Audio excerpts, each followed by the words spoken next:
The school is fortunate to inherit academically rigorous faculty, hardworking and committed administrative staff, and new creative ambassadors of heritage knowledge through our students. We are hopeful that the school will receive all support and cooperation from the university leadership on our regular and proposed future activities. Today's program, titled India's Independence, History and Heritage, will take us through the importance of the tricolor to begin with, our national flag, the significance of the city of Delhi in the country's freedom movement. We'll also somberly remember the trauma and the suffering of the partition which coincided with India's freedom. As we hear expert voices on the rich history of India's journey to freedom, we may want to recollect what Rabindranath Tagore, in his originally composed Bengali poem Prarthana, which he wrote in 1900, and which later he himself translated in 1911 to make it a part of the noble winning anthology Gitanjali, where the mind is without fear and the head is held high, where knowledge is free, where the world has not been broken up into fragments by narrow domestic walls, where words come out from the depth of truth, where tireless striving stretches its arms towards perfection, where the clear stream of reason has not lost its way into the dreary desert sand of dead habit, where the mind is led forward by deed into ever-widening thought and action, into that heaven of freedom, my Father, let my country awake. I'm extremely grateful and honored that all of you have come to SHRM today. We'll begin the program now with our own students. Two students of our master's program, Srishti Kuril and Rashi Kareer. They will speak respectively on the Indian national flag, history and heritage, and also talk about briefly the visit to the Parliament Museum and what is its significance in independent India. Srishti.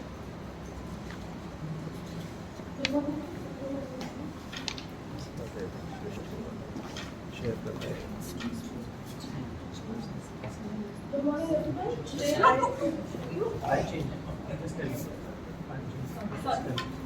Good morning, everyone. Today I, Srishti Kuril, from Masters in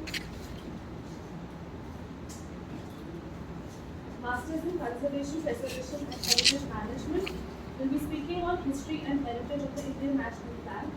The Indian subcontinent has had a long history of flags, but the flag that we associate today ourselves with traces its history back to the Indian freedom struggle. Many flags were designed during the period, representing different regions, cultures and ideas, culminating in the one we celebrate today, colloquially called the tricolor or the Tiranga. The earliest flags came at the advent of the 20th century. In 1904, Sister Nivedita, a disciple of Swami Vivekananda, designed a flag that was made up of two colors. As you can see over there, it's a red and yellow. It had a vajra at the center, the weapon of Lord Vishnu. Can anyone guess the famous phrase that was written on this flag? There was a very famous phrase that we associate with the freedom struggle. Vande Mataram. Yes, it's Vande Mataram. Vande Mataram was written on the flag in the Bengali language. In 1906, another flag was designed, the Lotus flag as popularly known. It was designed by Parsi Bhavan in Kolkata. It had three colors, green, yellow and red. Once again, Vande Mataram was written on this flag, but this time in the Devanagari script. As you know, one more addition was made to this flag, which was that of the crescent moon and the sun on the red stripe of it. This flag was hoisted for the first time internationally on 22nd August 1907 at the Berlin Committee. It was a socialist conference in Berlin, Germany. Bikaji Kama unfurled this flag and was a monumental moment in the Indian freedom struggle. This flag again had three stripes with saffron, yellow and green. 8 miniature suns represented the lotus. Vande Mataram was once again written on the flag in the middle in the yellow stripe. Annie Besant and Lal Gangadhar Tilak designed the next flag in 1970, also known as the Home Rule flag. The most unique feature was they added the Union Jack, the British national flag, to it, and was used to represent their freedom struggle and their movement. In 1921, while traveling to Vijayawada, Gandhi met a young man, Pingali Venkaya, and who suggested Gandhi that he had designed a flag which had two colors in it. It had the colors red and green, representing the two majority religions of the country. But Gandhi said we should add a white strip to it to represent the other religions of the country. Gandhi had declared in his Young India newsletter, and his disciple Lala Hansraj suggested that the charkha should be added, which had become a symbol of the freedom struggle. At the same time, Pingali Venkaya took upon the responsibility of designing this flag. It is important to note this fascinating feature about this flag that, like the Dharma Chakra today, which is in navy blue color, this chakra was also in the color navy. The flag was presented in the 1921 Congress session and became a symbol for the nationhood of this country. It was officially recognized at the annual meeting of the party in August 1951. It was also used by Subhash Chandra Bose for INA during World War II, but it didn't have a charkha. It's just a fun fact for you all. When the English declared that India would be given her independence on 15 August 1947, a lot of discussions and debates were made into what a national flag should look like.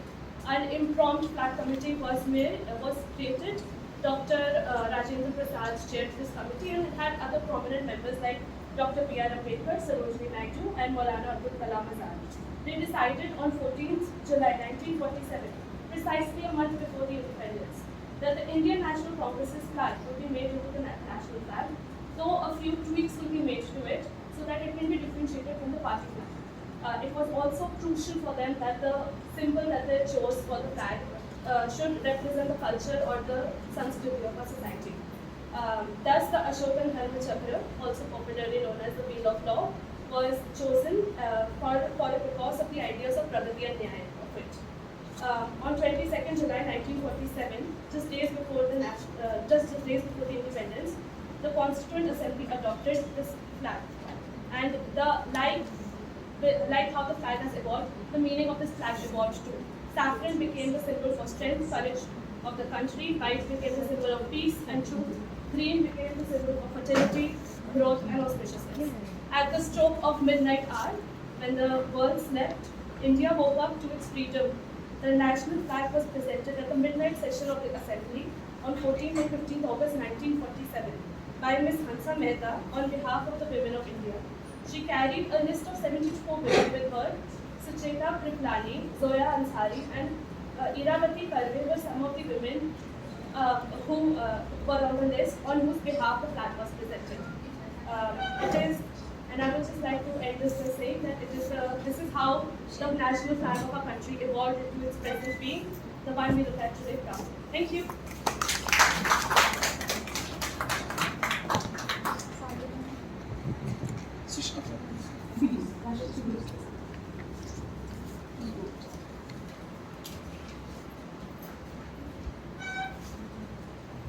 Though there are n number of books available that tells us how India attains its freedom, but no book in the shortest time period can tell us that how this magnificent achievement was carried through a freedom struggle, and one can know about the same by visiting the Parliament Museum. Good morning everyone, my name is Rashi, student of Archaeology, the School of Heritage Management, presenting all the Parliament Museum and its importance in our history and culture.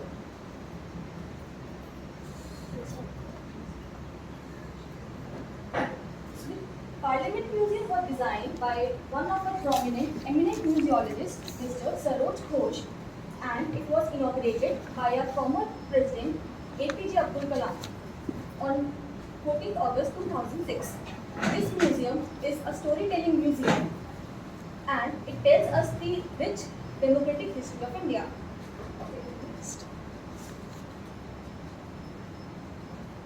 In this image you can see there are two scenes depicted. First from the court of Akbar, first from the court of Ashoka, and second from the court of Akbar. Both the images trying to spread the idea of peace and secularism. Now you can, with this you can one can understand how the democracy of India has evolved through ages. Now, before we go to the time when India achieved independence, there was a long struggle, as we all know. So this space of the museum presents you the time when Dandi March took place, and here one can stand next to Gandhi, Mahatma Gandhi ji, and can experience the time when Dandi March took place. Here, the dynamic experience gives you animated song, Raghupati Raghav Rajaram, where one can chant and have that experience. Now comes the moment when India achieved its independence at the stroke of midnight hour, when Prime Minister Jawaharlal Nehru gave his famous speech, "Tryst with Destiny." Here you can see we visited this museum and our classmates had that experience by sitting to the images of top leaders who played an important role in the freedom struggle. So tourists who visit this museum can experience the time how this all process took place through different ages, different phases. Since we have achieved independence, now comes the time when we have to draft our constitution.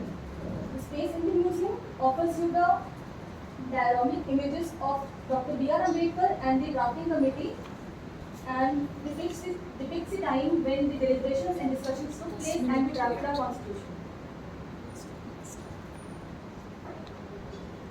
Now we'll discuss how this museum is today playing an important role in the history and heritage of India's democratic experience. So today the Parliament Museum is playing an important role in educating the Indian masses about the long earned struggle for independence and how our top leaders achieved it by the bare means of non-violence. Thank you.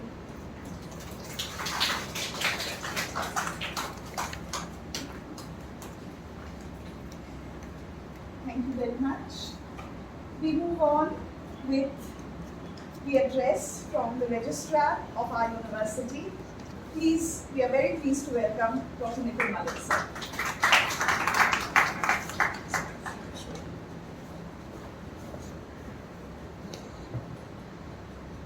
Suprabhat, a very good morning to all of you. Honorable Vice Chancellor, हमारे साथ online जुड़ी हैं क्योंकि हम सबको ज्ञात है कि उनकी अभी थोड़ी सी जो स्वास्थ्य है उनका थोड़ा ठीक नहीं है और उनको बेड रेस्ट बोला है डॉक्टर ने, लेकिन उसके पश्चात भी वो इतनी ज़्यादा एक्साइटेड रही हर चीज़ के अंदर में। जैसे आज सुबह भी हम लोगों ने करमपुरा कैंपस के अंदर प्रभात फेरी निकाली और उसके बाद प्रभात फेरी के बाद वहाँ प्लांटेशन ड्राइव हुआ, तो एक एक पल की जो भी हमारी एक्टिविटी, ये आज़ादी का अमृत महोत्सव में जो हमारी एक्टिविटी डॉक्टर B.R. अम्बेडकर विश्वविद्यालय के परिवार द्वारा जो की जा रही है वो उनके ही नेतृत्व में, और साथ ही हमारे बीच में जो हमारे नोडल ऑफिसर हैं, मैं अभी प्रोफेसर रुक्मणी को मजाक में बता रहा था कि जब मेरे ऑफिसर्स नीचे से नोट शीट पुटअप करते हैं तो उसमें लिखते हैं नोडल ऑफिसर अकाम, तो मुझे समझ में नहीं आया कि अकाम का क्या मतलब है, तो अकाम का मतलब था आज़ादी का अमृत महोत्सव। तो उसके जो हमारे नोडल अफसर हैं वो भी हमारे बीच में उपस्थित हैं। तो सर्वप्रथम माननीय कुलपति महोदय, हमारे यूनिवर्सिटी के उपस्थित यहाँ पे सारे जो संकाय अध्यक्ष हैं, हमारे डीन्स और हमारे जो फैकल्टी, स्टूडेंट्स, और आज हमारे बीच में जो एक महानुभव जो हमारे बीच में उपस्थित हुए हैं, डॉक्टर सत्यव्रत त्रिपाठी, जो एकेडमिक कंसल्टेंट भी रहे, क्यूरेटर भी रहे नेशनल म्यूजियम के, जैसे मैडम प्रोफेसर रुक्मणी देवी मैम ने बताया यहाँ पे, और अभी इनकी जो उपलब्धियाँ, जो इन्होंने योगदान दिया है, उसका जब हमारी एग्जीबिशन इनॉग्रेट के बाद जब आनंद बताएंगे तो उसके अंदर में हमें पता चलेगा कि डॉक्टर त्रिपाठी ने क्या योगदान दिया है इस आज़ादी के जो संकलन को इकट्ठा करके किस तरीके से प्रस्तुत किया है, वो बहुत ही सराहनीय है। तो आपका बहुत बहुत स्वागत है डॉक्टर बी आर अम्बेडकर विश्वविद्यालय के द्वारा इस सम्मेलन में सभी का स्वागत है। और मैं ज़्यादा इस उपलक्ष्य में नहीं बोलूँगा क्योंकि हमें हमारे चीफ गेस्ट साहब से भी सुनना है, हमें एग्जीबिशन भी देखनी है और साथ ही हमें जो आशीर्वचन लेना है अपनी माननीय कुलपति महोदय से। लेकिन दो शब्द जरूर यहाँ बोलूँगा क्योंकि आज का दिवस जो 14 अगस्त है, ये एक हमारा पार्टीशन हॉरर रिमेम्बरेंस डे के रूप में भी मनाया जा रहा है और इसको हिंदी में डॉक्टर त्रिपाठी ने ही अनुवाद किया। तो मैं उनसे पूछ रहा था तो उन्होंने बताया इसका विभाजन विभीषिका दिवस।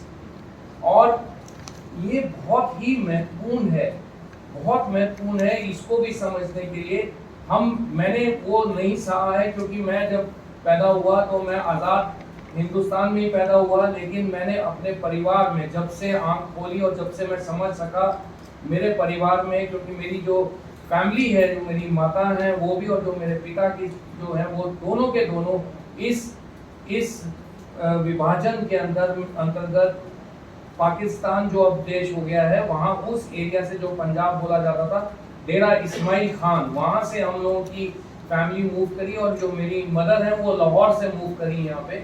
और जो वो हमें अपने संस्मरण सुनाते रहे हैं, उस संस्मरण सुनने के बाद बहुत लगता है कि ना सिर्फ ऐसा आज़ादी के प्रति जो हमारे बहुत से लोगों के तो बारे में हम जानते हैं कि जिन्होंने योगदान दिया, जो महापुरुष थे जिन्होंने आज़ादी के स्वतंत्रता सेनानी और अनेक महापुरुषों का योगदान हमें मालूम है। अनेक महापुरुष ऐसे हैं जिनको अब हम अनसंग हीरोज के रूप में भी अभी भी उनका आइडेंटिफिकेशन होना है। और ये जो हमारा स्कूल ऑफ SHRM जो हेरिटेज रिसर्च मैनेजमेंट, क्योंकि यहाँ पे एक पोर्शन हिस्ट्री का भी इसके अंदर में, यहाँ के जो विद्यार्थी हैं वो हिस्ट्री की बैकग्राउंड से भी आते हैं। तो आप सभी से निवेदन है कि ये जो अनसंग हीरोज का जो पोर्शन है, ऐसा नहीं है, हमारे अनेक स्कूल भी इसमें कर रहे हैं। स्कूल ऑफ SHS जो हमारा है वो भी अनसंग हीरोज के बारे में करता है। वुमेन एंड जेंडर स्टडीज में भी हम लोग अनसंग हीरोज पे काम कर रहे हैं। लेकिन आपसे एक निवेदन है कि आप इस आने वाले समय के अंदर में इस अनसंग हीरोज को और सामने लाइए, उनके योगदान को बताइए और उनकी महत्वपूर्णता की किस तरीके से ये आज़ादी मिली है। आज़ादी इतनी आसानी से नहीं मिली है, हम लोग तो आज़ादी में ही पैदा हुए हैं और हम उसके आज़ाद हिंदुस्तान के अंदर में, हम भारतवर्ष के अंदर में अपने आप को उसका एक सिटीजन मानते हुए अपना कार्य कर रहे हैं। लेकिन इस आज़ादी को जिस तरीके से मिला है और ख़ास तौर से ये जो विभाजन विभीषिका दिवस जो आज सरकार, भारत सरकार और सारी दिल्ली सरकार इसके ऊपर में आज जो फोकस किया गया है, आप सभी से निवेदन है कि ऐसे पार्टीशंस के अंतर्गत जो उन लोगों का दुख और दर्द जो उन्होंने अपने ही दोस्तों को इस विभाजन में खोया है, ऐसा नहीं है कि उसके अंदर में दुख दर्द नहीं हुआ है, उसके अंदर में बहुत दुख दर्द था। अपनी जमीन को छोड़ना, अपने दोस्तों को छोड़ना, जो एक परिवार की तरह सब एक साथ मिलके रहते थे उस भारतवर्ष के अंदर में, उसके ऊपर भी यहाँ का स्कूल कुछ कार्य करेगा तो बहुत ही उसके अंदर में आगे हमारे उसमें महत्वपूर्ण योगदान भी हमारा डॉक्टर बी आर अम्बेडकर विश्वविद्यालय की तरफ से होगा। इन्हीं शब्दों के साथ पुनः बहुत बहुत सबको स्वतंत्रता दिवस की बधाई और हम आगे का कार्यक्रम इसी तरीके से करते रहेंगे। बहुत सारे कार्यक्रम हमने किए, हमारे चारों कैंपस के अंतर्गत के अंदर में अनेक कार्यक्रम हुए जो आज़ादी के अमृत महोत्सव के अंदर में हम लोग करते आ रहे हैं। और कल 15 अगस्त को हम स्वतंत्रता दिवस मनाएंगे माननीय कुलपति महोदय के नेतृत्व में। और जो कल उन्होंने अपने अस्वस्थता के होने के बावजूद भी वो कल हमारे बीच में उपस्थित रहेंगी। उन्होंने बहुत उससे बोला है कि मैं वहाँ उपस्थित रहूंगी और वो एक कार्यक्रम का जो रूपरेखा बनी है उसको उन्होंने अपने आप से देखा है और निर्धारित किया। यहाँ तक कि जब लास्ट के अंदर में, मुझे बोलना नहीं चाहिए इस मंच में कि लास्ट के अंदर में वहाँ रिफ्रेशमेंट लिखा था, मैम ने बोला नो रिफ्रेशमेंट, वहाँ पे हम लोग लंच करेंगे, सब हम एकत्रित होके सब वहाँ पे एक साथ सारे स्टूडेंट, स्टाफ, फैकल्टी और जितने हमारे लोग हैं वहाँ पे लंच करेंगे। तो ऐसे नेतृत्व को सलाम करते हुए कल की आपकी आगमन के लिए सभी को तुम्हारा आमंत्रित करते हुए, क्योंकि कुल सचिव हूँ तो मेरा ड्यूटी भी है, फर्ज भी है। आप सबको कल वहाँ पे आना है करमपुरा कैंपस में, हम सब एक साथ मिलके आज़ादी का जश्न मनाएंगे वहाँ पे स्वतंत्रता दिवस को। बहुत बहुत धन्यवाद।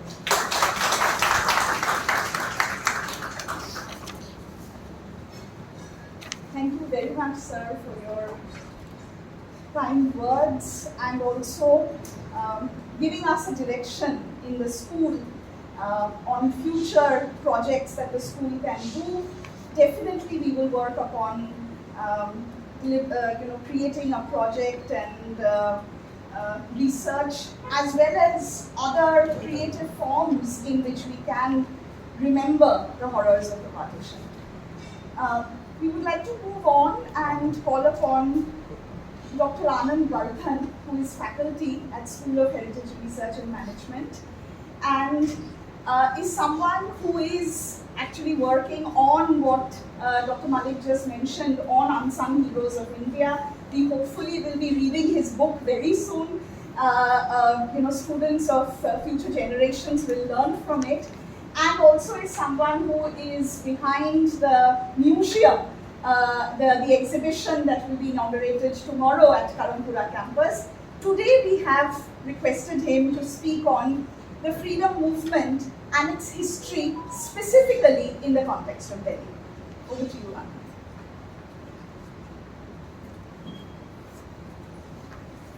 धन्यवाद। समादृत कुलपति डॉक्टर B.R. अम्बेडकर विश्वविद्यालय, आदरणीय कुल सचिव, समादरणीय जिला अनुशासक, विविध संकायों के अध्यक्ष एवं विशिष्ट रूप से हमारी संकाय अध्यक्ष डॉक्टर रुक्मिणी सेन। भारत की अवधारणा केवल स्वतंत्रता संग्राम से जुड़ी नहीं। हम वेद में कहते हैं पुत्रो अहम पृथिव्याः, हम इस पृथ्वी के पुत्र हैं, संतानें हैं। अहम राष्ट्री संगमणि वसुराम चिकीर्षूय प्रथमा यज्ञानाम। ये तो हमारा नारी चित्त है जिसने वाग्देवी सूक्त में अमघड़ी घोषणा करती है कि मैं स्त्री के रूप में प्रथम ज्ञानवती हूँ और राष्ट्र की भरण पोषण करने वाली। हम आगे बढ़ते हैं तो पुराणों में उत्तरम यत् समुद्रस्य हिमाद्रश्चैव दक्षिणम वर्षम तद भारतम नाम भारती यत्र संतति। ये केवल आभाणक नहीं है, भारत भाव है। और पुराणे घोषणा भी करते हैं तेषाम अग्निर भारत, भारत तो अग्नि स्वरूप है, ये विश्व के लिए प्रकाश देने वाला है। तो ये भाव कितना अंतर्भावित रहा होगा। हमारे कालिदास यहाँ सत्यव्रत त्रिपाठी जी अध्यक्ष के रूप में विद्यमान है, यहाँ मैं उनकी सादर वंदना करता हूँ कि कालिदास जी स्वयं लिखते हैं अस्ति उत्तर श्याम दिशि देवात्मा नगाधिराज हिमालय पूर्वा परो तोय निधि वगाह्य स्थित पृथिव्या मानदंड। यह भारत है जिसके पूर्व और अपर में महासमुद्र है और वह इस समस्त पृथ्वी का मानदंड है। तो यह भाव हमारी स्वतंत्रता की लड़ाई में भी रही है, उन भावों में रहा है। दिनकर जी ने कहा किसको नमन करूं मैं भारत, किसको नमन करूं, तेरे या तुझको नदीश गिरिवर को नमन करूं, मेरे प्यारे देश देह या मन को नमन करूं। एक भारत तृणमय भारत जिसको भूगोल परिभाषित करेगा, भू राजनीतिक स्थितियां परिभाषित करेगी, लेकिन एक भारत वो है जो चिन्मय भारत है जिसके विस्तार को उसकी प्रज्ञा से जाना जाएगा। तो दिनकर जी ने भी उस चित्त स्वरूप भारत की वंदना की है और रविंद्रनाथ ठाकुर ने भी कहा है एक भारत चिन्मय भारत। हम लोग दिल्ली के संदर्भ में काम कर रहे हैं और इसमें जो अजस्र अभी प्रेरणा है हमारी कुलपति महोदया का, वो प्रतिपल मुझे आनंदित करता है। और मैं सोचता हूं कि शायद ये मेरा सौभाग्य रहा कि दिल्ली के जो अभिज्ञात हैं, सर ने एक नाम दिया है अज्ञेय किंतु अपराजय योद्धा, और इन अज्ञेय और अपराजय योद्धाओं को हम दिल्ली के संदर्भ में हम बात करेंगे। आप स्लाइड्स दिखाइएगा। तो सबसे पहली क्रांति आप जानते हैं कि 1857 की क्रांति हुई और हम मंगल पांडे का नाम लेते हैं। कई बार सोचते हैं कि मंगल पांडे का योगदान बड़ा छोटा भी होगा, लेकिन मंगल पांडे तत्कालीन कविता में आ चुके थे। और भोजपुरी में एक प्रसिद्ध नारायण सिंह कवि हुए जो लिखते हैं कि मंगल मस्ती में चूर चलल, पहला बागी मशहूर चलल, मातृभूमि के बलिवेदी पर बलिया के बाका सूर चलल। मंगल पांडे ने जो क्रांति फैलाई थी वो अचानक ही उभर गई, ये बात सत्य है, लेकिन नए शोध से पूरी तरह स्पष्ट होता है कि एक राष्ट्रीय महाक्रांति को आह्वान दिया गया था और देश के समस्त सैनिक छावनियों में इसकी कहीं न कहीं सूचना थी, जिसकी व्याख्या हम कल के अपनी प्रदर्शनी में उसको महत्वपूर्ण रूप से लगा रहे हैं। हम दिल्ली आते हैं, दिल्ली के बारे में हम ये बातें जानते हैं, कुछ बातें कि यहाँ बादशाह जो थे जफर, उनके नेतृत्व में आंदोलन हुआ, ये बात इतिहास में स्थापित है। बखत खान बरेली से आए, ये बात भी स्थापित है।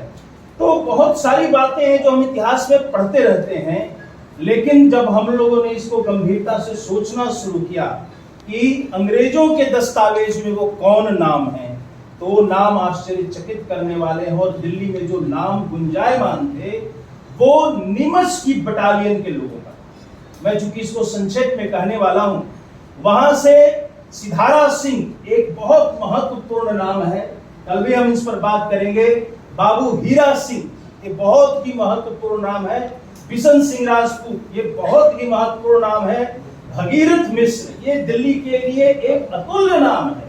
और इसी तरह से बाबू पांडे गर्जा राय, ये बहुत ही महत्वपूर्ण नाम है और इतिहास में नाम दुर्भाग्य से गौण रहे।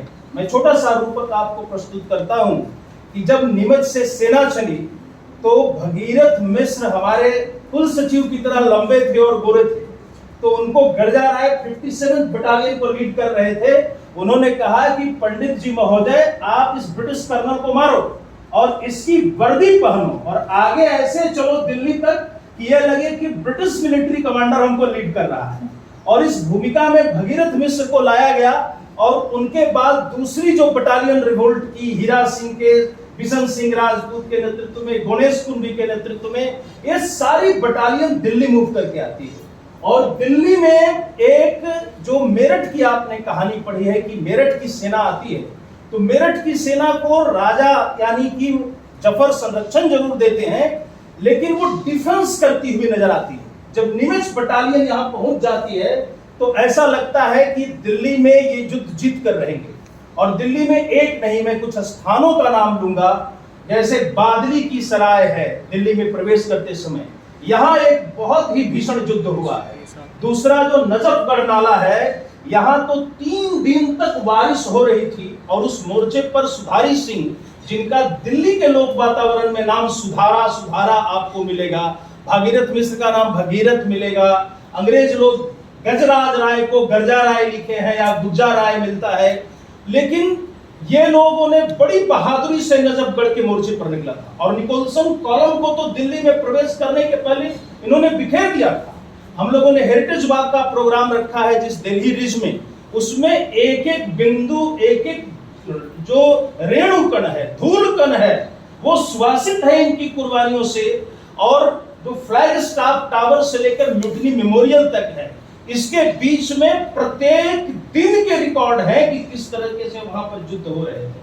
और ये युद्ध बहुत ही असाधारण युद्ध था। यदि दिल्ली में बारूद की कमी नहीं होती, यदि दिल्ली में बेगम समरू का जो घर था जहां बारूद रखा गया था, वहां बम विस्फोट नहीं किया गया होता, तो दिल्ली को किसी भी प्रकार से जीतने में शायद सक्षम नहीं रहे होते। इतनी ताकत से लड़ रही थी और इसमें सभी वर्गों का सहयोग था। आपको ऐसे नाम मिलेगा जिसको हम पटल पे ला रहे हैं, जैसे हीरा डोम का नाम, इसको हम जानते तक नहीं। और अंग्रेजों ने खोज शुरू की कि ये हीरा डोम कौन था, ये हीरा धोबी कौन था, ये हमीरा कौन था, जो कहते हैं कि भारत जातीय जातियों में बटा हुआ था।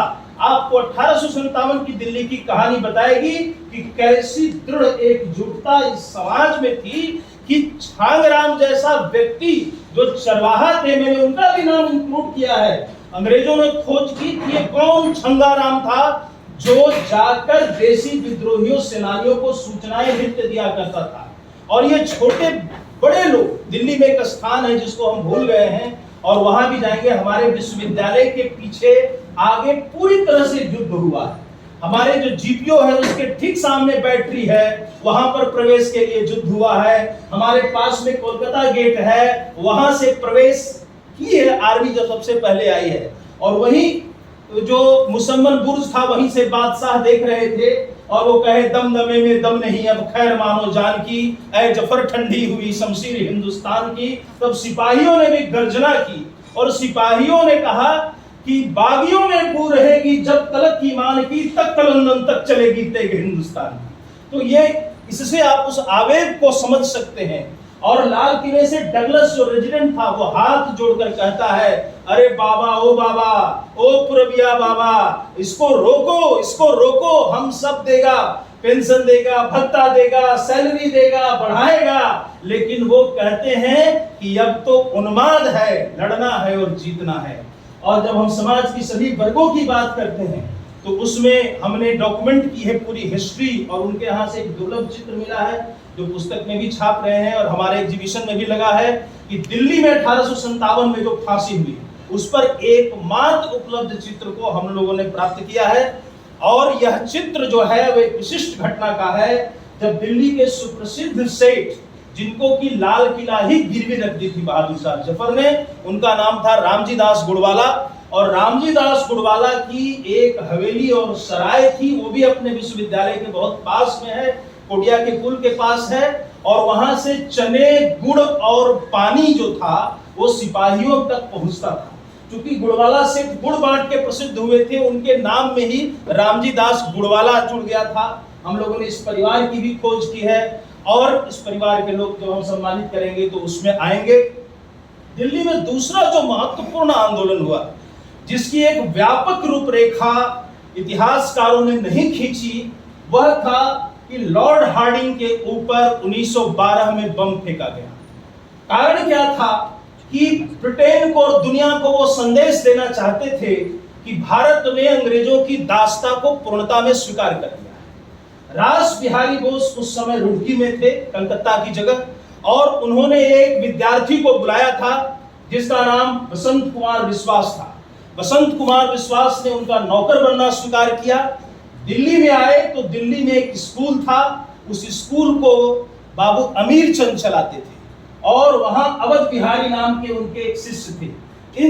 इनको जो था मंकी मास्टर कहा जाता था। ये विद्यार्थियों को नाच कर गाकर पढ़ाते थे। इस विद्यालय से ये दोनों संयुक्त हुए और बुर्का पहनकर बसंत कुमार विश्वास जो थे चांदनी चौक में अंदर चढ़े थे और सबसे ऊपर के तल्ले पर, वो मकान आज भी है अपने जीर्ण रूप में, वहां पर चढ़े थे। रास बिहारी सबसे ऊपर थे, उसके नीचे के तल्ले पर अवध बिहारी थे, बीच में जो थे सबसे नीचे जो खड़े हुए थे जहां से बालकनी से बम फेंकी जा सकती थी वो बसंत कुमार विश्वास थे। और इसमें जो अभी आप चित्र देख रहे थे वो भाई बाल मुकुंद का था। और ये बहुत महत्वपूर्ण नाम है। भाई मतीदास के परिवार जिन्होंने गुरु तेग बहादुर के लिए चांदनी चौक में शहादत दी थी, बलिदानी दी थी, इसके योजनाकारों में भाई परमानंद और उनके भतीजे जो भाई बाल मुकुंद थे उनकी बहुत बड़ी भूमिका थी। कालांतर में ये लोग पकड़े गए और इन चारों लोगों को फांसी हुई। ये दिल्ली की दूसरी जो है वो महत्वपूर्ण घटना है। हम लोग तीसरा चलेंगे, बहुत सारे पक्षों को छोड़ रहे हैं। हम स्वतंत्रता आंदोलन के एक स्त्री पक्ष को ले रहे हैं कि दिल्ली के एक महान स्वतंत्रता सेनानी सत्यवती का बहुत नाम नहीं आया, लेकिन मैं आपको बताना चाहता हूं कि जब प्रीतिलता वाडेदार और वीणा घोष कोलकाता में आंदोलन को बहुत बड़ा रूप दी थी और स्त्रियों ने अपने हाथ में रिवॉल्वर थाम लिया था, जब दुर्गा भाभी ने रिवॉल्वर अपनाकर मुंबई में पुलिस पर गोलियां चलाई थी, तब दिल्ली में हिमालयन टॉयलेट नाम का एक महत्वपूर्ण बम का कारखाना बना था। और हम अपनी आने वाली किताब में उस बम का भी फोटो छाप रहे हैं और एक दावात बम की कल्पना यहाँ की गई थी हिमालयन टॉयलेट में, उसकी भी फोटो छाप रहे हैं कि ये बम कैसे बने थे। और दिल्ली में सत्यवती बहुत बड़ी आंदोलनकारी थी। देश में जब स्त्रियां आंदोलन में सामने आई तब दिनकर जी ने एक बहुत बड़ी परिकल्पना हुंकार में प्रस्तुत की थी और वह है एक कौमारी स्त्री भारत माता की जो आंदोलन कर रही है। मेरे माथे का मोर मुकुट पशुकाल सर्पणी के सतफण, मुझ चिर कुमारिका के माथे में नित्य नवीन रुधिर चंदन, नाचा करती हूँ छुम छनन छनन जो उसकी अंतिम पंक्तियां हैं कि संघार लपट का चीर पहन, संघार लपट का चीर पहन, नाचा करती छुम छनन छनन धुम झनन धुम झनन झनन। ये कविता हुंकार शीर्षक में छपी थी और ये 36-37 का वातावरण था, देश में किसान आंदोलन उभर रहा था। 1938 में टाउन हॉल के आगे स्वामी सहजानंद, यतिराज सहजानंद का संभाषण हुआ और वहां सत्यवती ने मंच पर बोला और कहा कि स्त्री शक्ति दिल्ली की स्वामी जी के साथ है। और गांवों के किसान दिल्ली में आए और दिल्ली के राष्ट्रीय आंदोलन में किसान आंदोलन जुटा।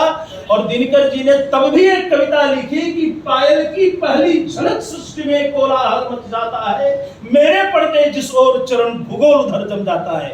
ये पायल की जो झलक थी भारतीय क्रांति में स्त्रियों की सहभागिता थी, उसको दिनकर जी ने रूपायित किया। और इस प्रकार हम लोग जब अगले चरण में चलते हैं कि 1942 की क्रांति में जो दिल्ली में भूमिगत आंदोलन हुआ, अरुणा आप सत्यवती का देख रहे हैं और ये उस समय की दिल्ली के स्त्रियों का चित्र है जो चांदनी चौक की सड़क पर उतर आई थी। और दिल्ली के गांधी जी के रचनात्मक कार्यों में स्त्रियों की बहुत बड़ी संख्या थी और भूमिगत आंदोलन में भी स्त्रियों की बहुत बड़ी भूमिका थी। तो 1942 की क्रांति में दिल्ली में बहुत कुछ हुआ। और फिर आईएनए जब यहाँ पर जो इंडियन नेशनल आर्मी थी, इंडियन नेशनल आर्मी का जब ट्रायल हुआ तो दिल्ली के घर घर से जन जन लोग उभर कर लाल किले के आगे आए और पूरी तरफ आईएनए का जो गाना था, जो भी हम तुरंत सुनने जा रहे हैं, कि आईएनए ने भी एक राष्ट्रीय गीत जब सिंगापुर में बजाया था और उसकी जब एक पंक्ति विशेष कि जग में सूरज बनकर उभरे भारत नाम सुहागा, जब यह शब्द बजा था तो फूट पड़े थे, रो पड़े थे सुभाष चंद्र बोस। और दिल्ली के इस महान ट्रायल की जब हम बात करते हैं तो उसमें भूला भाई देसाई का नाम लेना होगा, क्योंकि भूला भाई देसाई ने कहा था कि आईएनए एक स्वतंत्र सेना, स्वतंत्र राष्ट्र थी, उनके ऊपर कोर्ट मार्शल नहीं हो सकता है। और इसी एक पंक्ति के ऊपर यह केस खारिज हुआ था, दिल्ली ने जीत सुनिश्चित किया था। इन्हीं शब्दों के साथ मैं इस प्रस्तुति को समाप्त करता हूं, आपको धन्यवाद ज्ञापन करता हूं। और हम लोग इंडियन नेशनल आर्मी के एंथम के साथ खड़े होंगे, प्लीज खड़े होंगे।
जीवन पाए समितन पाए आशा, सूरज बनकर जग पर चमके भारत नाम सुभागा। जय हो जय हो जय हो, जय जय जय जय हो।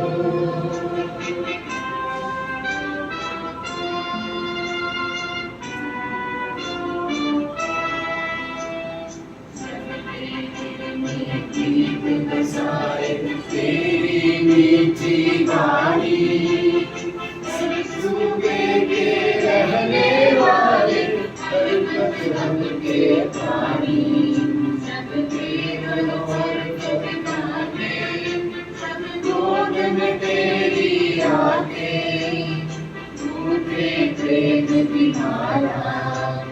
सूरज बनकर जग पर चमके भारत नाम सुभागा। जय हो जय हो जय हो, जय जय जय जय हो।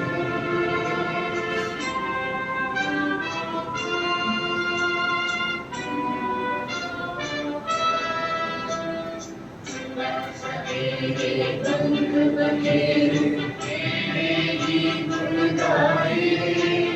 बास भरी भरपूर हवाएं जीवन में रुतलाए, सब मिलकर हिंद पुकारे, आजाद हिंद के नारे, प्यारा देश हमारा, सूरज बनकर जग पर चमके, भारत नाम सुहागा। जय हो, जय हो।